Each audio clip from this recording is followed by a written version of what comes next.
नमस्कार, मैं हूँ रितु शर्मा और एक बार फिर से आप सभी का स्वागत है मेरे चैनल एडू फ्लाइट पर। तो अगर आपको भी बच्चे का फॉर्म भरने में कोई प्रॉब्लम आ रही है या आप अच्छे तरीके से अपने बच्चे का फॉर्म फिल करना चाहते हैं जिसमें कोई भी गलती ना हो, तो ये वीडियो आपके लिए बहुत महत्वपूर्ण रहने वाली है, जिसमें मैं आपको डिटेल में समझाऊंगी कि आपको फॉर्म कैसे फिल करना है। जो आपका KVS मोबाइल ऐप है उसी से आप फॉर्म फिल कर सकते हो, तो उसको कैसे करना है स्टेप बाय स्टेप हम लोग यहाँ पर देखेंगे। तो आपके लिए वीडियो बहुत इंपॉर्टेंट रहने वाली है। तो शुरू करने से पहले अगर आपने मेरे चैनल को अभी तक सब्सक्राइब नहीं किया तो सब्सक्राइब कर लो और प्रेस कर लो बेल आइकन को, ताकि मेरी कोई भी न्यू वीडियो आती है KVS से रिलेटेड उसकी नोटिफिकेशन आपको सबसे पहले मिल जाए। और इस वीडियो को ज़्यादा से ज़्यादा शेयर करना है ताकि जिन भी पेरेंट्स को प्रॉब्लम आ रही है फॉर्म फिल करने में, उनको वो प्रॉब्लम ना आए और उनके बच्चे का फॉर्म भी आसानी से फिल हो जाए। तो फटाफट से देखते हैं कि KVS मोबाइल ऐप से ही आपको फॉर्म कैसे फिल करना है। जैसे ही आप ऐप ओपन करोगे, जो हमने KVS का ऐप डाउनलोड किया था, तो अगर आपको वो वीडियो देखनी है तो वो भी मैंने बनाई हुई है, KVS का ऐप कैसे डाउनलोड करना है, मैं उसका लिंक आपको प्रोवाइड करा दूंगी, आप देख सकते हैं वहाँ से। तो ऐप ओपन करने के बाद यहाँ पे हमसे नीचे पूछता है, देखो ऑप्शंस आ रहे हैं यहाँ पे हमारे पास रजिस्टर का और लॉगिन का। ठीक है, तो हमें क्या करना है, सबसे पहले रजिस्टर करना है यहाँ पे। तो रजिस्टर के ऑप्शन पे जब आप क्लिक करते हो, यहाँ पर जैसे ही आप क्लिक करोगे तो इसके बाद कुछ ऐसा ऑप्शन आता है आपके पास। ये पूछता है कि आपने सारी इंस्ट्रक्शंस पढ़ ली हैं, आपको पता है किस तरीके से फॉर्म फिल करना है, तो आप यहाँ पे बोलोगे आई एग्री पर क्लिक करोगे। ठीक है, उसके बाद आप यहाँ पे क्लिक करोगे।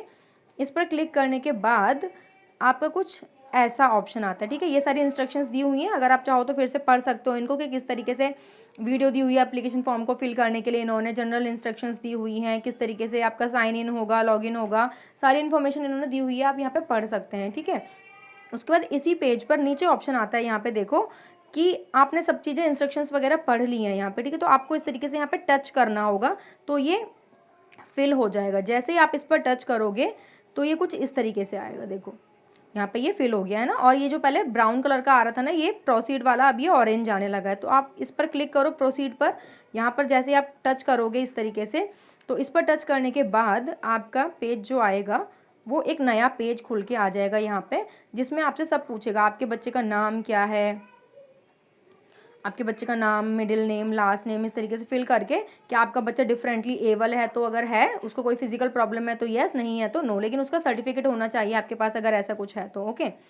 फिर उसके बाद इस तरीके से पूछेगा कि क्या आपका चाइल्ड एडमिशन लेना चाह रहा है, ग्रैंड या फिर ऐसा बच्चा है या ग्रैंड चाइल्ड है केंद्रीय विद्यालय के किसी एम्प्लॉय का, मतलब आपका जो बच्चा है या आपके घर में कोई ऐसा पर्सन है जो केंद्रीय विद्यालय में एम्प्लॉय है, या तो बच्चे के पेरेंट्स या बच्चे के दादी दादा। ठीक है, तो अगर है तो आप यहाँ से चूज़ करोगे। यहाँ पे देखो चूज़ का ऑप्शन है ना, तो इस वाले बटन पर जब यहाँ पे आप क्लिक करोगे ना, ऐसी लिस्ट ओपन होके आ जाएगी आपके पास। तो अगर है तो आप इनमें से चूज़ करोगे जो भी कैटेगरी है, यहाँ पे तो सारी कैटेगरी दी है। अगर नहीं है तो आप नॉट एप्लीकेबल वाला चूज़ करोगे ऑप्शन, फिर ये कुछ इस तरीके से फिल होके आ जाएगा यहाँ पे। ठीक है, यहाँ पे मैंने जैसे नॉट एप्लीकेबल कर दिया ना, तो इस तरीके से आ जाएगा। फिर नीचे आपकी ईमेल आईडी पूछ रहा है यहाँ पे, तो वैलिड ईमेल आईडी डालनी है। ठीक है, फिर यहाँ पे मोबाइल नंबर डालना है आपको, और मोबाइल नंबर ठीक ठाक मोबाइल नंबर डालना जो आपके पास रहता हो हमेशा, क्योंकि उसी पर OTP आएगा अभी जब आप रजिस्टर करोगे तो। ठीक है, फिर नीचे आपसे ये कोड पूछेगा यहाँ पे इस तरीके से कि आपका कोड ये डालना है। ठीक है, ये जो कोड दिख रहा है ना यहाँ पे, आपको यही एज इट इज़ आपको नीचे बिल्कुल डालना होता है, यहाँ पे आपको यही फिल करना है। ठीक है, बड़ा आर है तो बड़ा आर ही आप टाइप करेंगे, फिर 2 है, फिर 4 है, फिर ये स्मॉल जे है, छोटा जे दिया हुआ है, फिर ये क्यू है बड़ा वाला, तो फिर ये इस तरीके से आप टाइप करोगे। यहाँ पे टाइप का ऑप्शन आएगा जब आप टच करोगे तो। ठीक है, अगर आपको ये कोड सपोज समझ में नहीं आ रहा कि यहाँ पे कुछ ऐसा कोड दे दिया जो आपको नहीं समझ में आ रहा है कि लिखा हुआ है, तो आप इसको चेंज भी कर सकते हो। वो चेंज कैसे करोगे, यहाँ पे आप देखो ये जो दिया हुआ है ना, यहाँ पे इस पर क्लिक करोगे ना तो ये चेंज हो जाएगा। देखो जैसे कि अभी मेरा क्या है, R24J करके कोड है। ठीक है, मैंने इस पर चेंज पर क्लिक किया जैसे यहाँ पे, तो मेरा इन्होंने नया कोड दे दिया। अब मैं इसको टाइप कर दूंगी यहाँ पे जैसे दिया हुआ है, और बिल्कुल अच्छे से टाइप करना है इसको। ठीक है, जैसे कि ये 4 है तो 4 लिखूंगी मैं यहाँ पे, मतलब लिखना नहीं है आपको, टाइप करना है। फिर ई, फिर बड़ा एक्स है ना तो बड़ा एक्स ही करना है। ठीक है, कैपिटल एक्स, फिर दोनों कैपिटल यू है, ये चीज़ ध्यान रखना है। फिर टी, तो ये स्मॉल है तो स्मॉल, और कैपिटल है तो कैपिटल, इस तरीके से हमें फिल करना होता है। ठीक है, फिर फिल करने के बाद नीचे देखो आपके पास ऑप्शन है यहाँ पे रजिस्टर का, तो रजिस्टर पर जैसे ही आप क्लिक करोगे यहाँ पर, तो एक नया पेज खुल के आएगा आपके पास इस तरीके से, और यहाँ पे आपसे मांगेगा क्या, OTP। तो जो आपने फ़ोन नंबर दिया और ईमेल आईडी दी है ना, उस पर आपका OTP आ जाएगा। जो भी OTP आएगा वो यहाँ पे आपको फिल करना है, और फिर दोबारा से ये कोड यहाँ पर, सॉरी ये कोड यहाँ पर आपको फिल करना है इस तरीके से, ठीक है।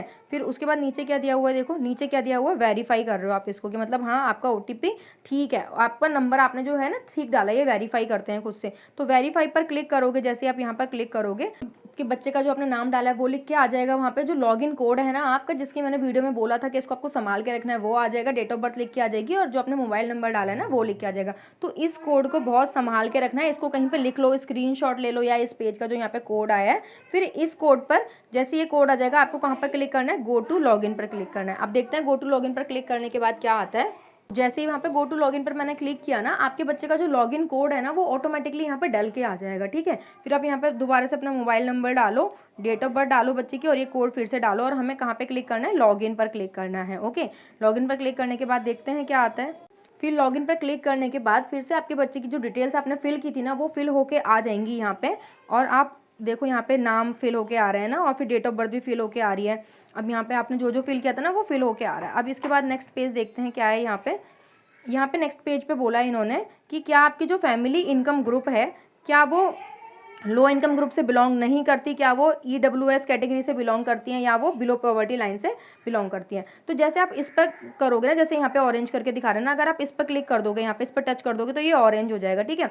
तब तो कोई बात नहीं, तब आपसे कुछ नहीं पूछेगा। लेकिन अगर आपने बिलो पॉवर्टी लाइन चुना या इकोनॉमिकली वीकर सेक्शन चुना है यहाँ पर, तो आपसे वो सर्टिफिकेट नंबर वगैरह मांगेगा। इसको देखते हैं किस तरीके से। देखो यहाँ पे जैसे मैंने यहाँ पे करा है, do not belong to low income group, ठीक है। तो मुझसे कुछ नहीं पूछ रहे, नीचे बस आपका ब्लड ग्रुप पूछ रहे हैं और बोल रहे हैं कि नेक्स्ट पर क्लिक करो या सेव पर क्लिक करो, ठीक है। तो अगर आप यहाँ पे सेव पर क्लिक करोगे ना, तो जो भी आपने इन्फॉर्मेशन फिल की है ना यहाँ तक की आपकी सेव हो जाएगी, ठीक है। लेकिन अगर आप यहाँ पर बिलो पॉवर्टी लाइन पर क्लिक करते हो तो देखो कितना सारा खुल के आगे नीचे आपको कि EWS या VPL जो सर्टिफिकेट नंबर है वो डालो, यहाँ पे किस डेट को आपका कार्ड इशू हुआ है वो डालो यहाँ पे, या फिर क्या कहते हैं यहाँ पे जो भी इशूइंग अथॉरिटी है वो डालो, ठीक है। फिर उसके बाद ब्लड ग्रुप का ऑप्शन आएगा, ठीक है। फिर उसके बाद आप सेव पर क्लिक कर दो तो आपका ये सारा जो है आपने फिल किया है वो सेव हो जाएगा। तो सेव पर जरूर क्लिक कर देना, उसके बाद ही नेक्स्ट पर क्लिक करना। देखो कर तो हम डायरेक्ट नेक्स्ट पे भी सकते हैं, लेकिन फिर आगे अगर आपका सेव नहीं होना आपको पूरा फॉर्म दोबारा से भरना पड़ेगा। तो बेटर है पहले सेव पर क्लिक कर दो, उसके बाद नेक्स्ट पर जाओ। तो मैं सेव पर क्लिक करती हूँ, फिर देखते हैं क्या होता है, ठीक है।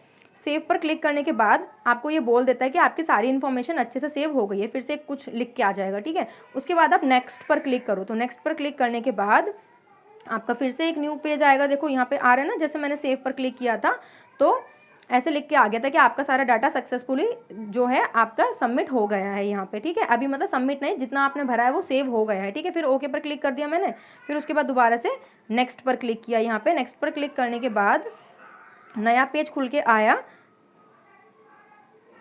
इस तरीके से, जिसमें आगे अलग अलग चीज़ें पूछ रहा है कि आपकी मदर की डिटेल क्या है ना। तो टाइटल चूज़ करो, यहाँ से आप इसको प्रेस करोगे तो मिस्टर मिसेस करके आ जाएगा, वो चूज़ कर लो। नाम क्या है मम्मी का बच्चे की, फिर नेशनलिटी क्या है, इंडियन, ठीक है।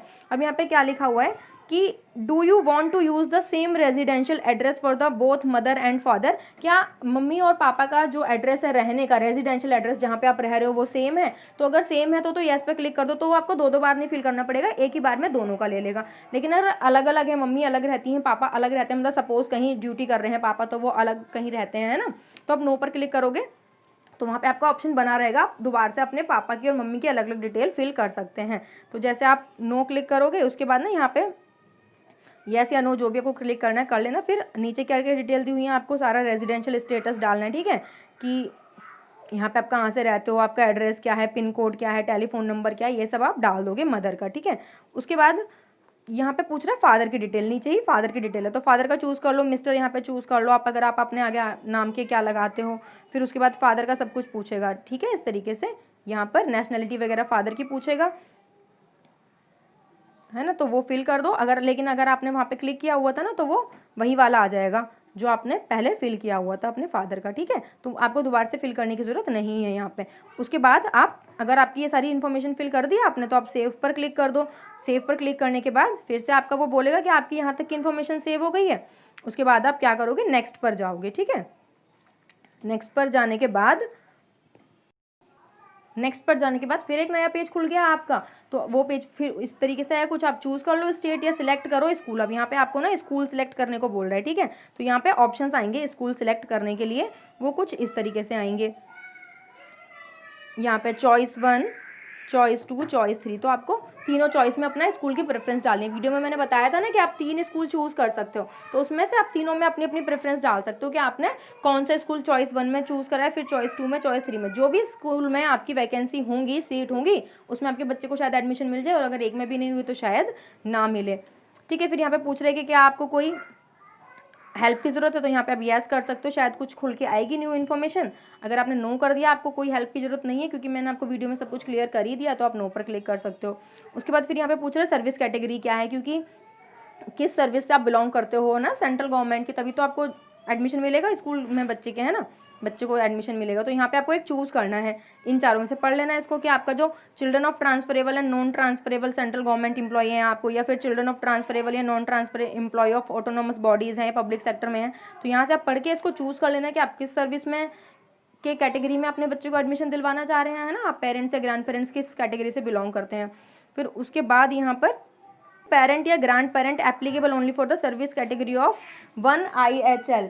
ठीक है, तो यहाँ पे आप चूज़ कर लो, मदर है, फादर है, या जो भी है, इस तरीके से यहाँ पे आप चूज़ करने के बाद आपका एक न्यू पेज खुल के आ जाएगा यहाँ पर। ठीक है, जिसमें वो आपसे 7 ईयर के ट्रांसफर डिटेल वगैरह मांगेगा, तो जो भी है आपका वो यहाँ पे आप फिल करके सेव पर क्लिक कर दोगे। ठीक है, सेव पर क्लिक करोगे तो फिर उसके बाद आपका नेक्स्ट का ऑप्शन आ जाएगा। नेक्स्ट का ऑप्शन क्लिक करने के बाद यहाँ पे अगर था 7 ईयर वाला तो ही फिल करना। ठीक है, अगर आप यहाँ पे नो पर क्लिक कर दोगे तो कुछ नहीं पूछेगा आपसे, ये 7 ईयर वाला जो भी पूछ रहा था ना, अगर आप येस पे क्लिक करोगे तभी पूछेगा। ठीक है, तो नो पर क्लिक कर दो, अगर नहीं है वैसा कुछ तो, और फिर नेक्स्ट सेव पर क्लिक करने के बाद नेक्स्ट पर क्लिक कर दो। तो अब यहाँ से नेक्स्ट पर क्लिक करने के बाद आपसे ये पूछेगा कि क्या आप रेडी हैं डॉक्यूमेंट्स अपलोड करने के लिए। आपके बच्चे का फोटो वगैरह मांगा है ना इन्होंने यहाँ पे, तो वो आपको अपलोड करना पड़ेगा यहाँ पे। तो यस पर क्लिक कर दो। अब यस पर जाने के बाद हमसे ये बोलेगा यहाँ पे कि अपलोड करो डेट ऑफ बर्थ जो है चाइल्ड की, प्रूफ उसका जो बर्थ सर्टिफिकेट होता है, और यहाँ पे पासपोर्ट साइज फोटो बच्चे का चूज़ करना है आपको यहाँ पे। ठीक है, तो जैसे आप चूज़ फाइल पे यहाँ पे क्लिक करोगे ना, तो उसके बाद आपसे पूछेगा, एक मिनट, तो आपसे ये पूछेगा कि इस तरीके से कि आपको PDF अपलोड करनी है या फोटो या इमेज अपलोड करनी है। तो अगर आपने फ़ोन में फ़ोटो क्लिक कर रखी है ना, तो फोटो या इमेज पर जाओ, यहाँ पे इस तरीके से इस पर क्लिक करो, यहाँ पे आप फोटो इमेज पर, तो आपसे ये खुल के आ जाएगा यहाँ पे कि आप कहाँ से चूज़ करना चाहते हैं उसको। ठीक है, तो हम इमेजेस से चूज़ करना चाहते हैं, आप इस पर क्लिक कर दोगे। यहाँ पे आपके फ़ोन में हो सकता है अलग तरीके से ऑप्शन आ रहा हो। ये करने के बाद जब आप वहाँ से आप फोटो एक चूज़ कर लोगे ना, जो अभी मैंने यहाँ पे ये दिखाया था ना, इसमें से आपको इमेज पे क्लिक करने के बाद नीचे सारे फोटोज़ खुल के आ जाएंगे, वहाँ से एक फ़ोटो चूज़ कर लो, जो भी आपके बच्चे का फ़ोटो आपको डालना है यहाँ पे। फिर उसके बाद इस तरीके से ये आ जाएगा कि आपने ये फ़ोटो डाल दिया है। ठीक है, तो ये डेट ऑफ बर्थ सर्टिफिकेट का हो गया और ये बच्चे का फ़ोटो हो गया। इसके बाद आपको नीचे देखो ऑप्शन में क्या है, यहाँ पर फिर से नेक्स्ट का ऑप्शन है कि आप आगे चलिए, अगर कोई स्टेप रह गया है यहाँ पर तो ठीक है, फिर आगे जाएगा। तो जो जो आपसे ये बताता जाए उस तरीके से आप यहाँ पर डालते जाओ। फिर जब आपका लास्ट में सब कुछ हो जाएगा ना इस तरीके से ये आगे, तो फिर वहाँ पे आएगा सबमिट एप्लीकेशन। जैसे यहाँ पे नेक्स्ट लिखा है ना, वहाँ पे क्या लिखा आएगा, सबमिट एप्लीकेशन, इस तरीके से कुछ लिखा आएगा। ठीक है, कि आवेदन को आप सबमिट करें। तो वहाँ पे उस पर क्लिक करने के बाद जब आप उस पर क्लिक कर दोगे तो आपको जो आपका सबमिट एप्लीकेशन कोड है वो मिल जाएगा स्क्रीन पर ही। जैसे लॉगिन कोड शो हो रहा था ना स्क्रीन के ऊपर ही, वैसे ही आपका वो कोड भी शो हो जाएगा। तो उसका फोटो ले लो या उसको कहीं पर संभाल कर लिख लो, क्योंकि आगे भी आपका वही काम आएगा। तो आई होप अब आपको कोई कंफ्यूजन नहीं रही होगी कि आपको अपने बच्चे के एडमिशन के लिए कैसे अप्लाई करना है फर्स्ट क्लास में KVS स्कूल में। काफ़ी सारे पेरेंट्स को आई नो प्रॉब्लम आ रही होगी, क्योंकि ये पूरा टेक्निक डिजिटली कर दिया है, अब आपका ऑफलाइन नहीं हो रहा, ऑनलाइन हो रहा है। ठीक है, तो अगर वीडियो अच्छी लगी तो प्लीज़ वीडियो को लाइक ज़रूर करना, और कोई भी कन्फ्यूज़न है ना तो आप मुझे मेरे इंस्टाग्राम पर मुझे स्क्रीनशॉट भेज सकते हो उस चीज़ का, और मैं आपको बता दूंगी। वहाँ पे इंस्टाग्राम की ID मैं आपको डिस्क्रिप्शन में प्रोवाइड करा दूंगी, तो वहाँ पे आप मुझे स्क्रीनशॉट भेजो ताकि मैं उस प्रॉब्लम को समझ पाऊँ कि एग्जैक्टली प्रॉब्लम क्या है और मैं आपको उसका सॉल्यूशन बता पाऊँ। तो लाइक ज़रूर कर देना और इसको ज़्यादा से ज़्यादा शेयर करना है वीडियो को। बाकी कोई कन्फ्यूज़न है तो आप मुझे कमेंट करके बता सकते हैं। ओके, तो मिलते हैं नेक्स्ट वीडियो में। धन्यवाद। वीडियो अच्छी लगी तो प्लीज़ वीडियो को लाइक करना मत भूलना, सब्सक्राइब कर लेना चैनल को अगर अभी तक आपने नहीं किया है। थैंक यू फॉर वॉचिंग, मिलते हैं नेक्स्ट वीडियो में, तब तक के लिए take care, bye bye, all the best.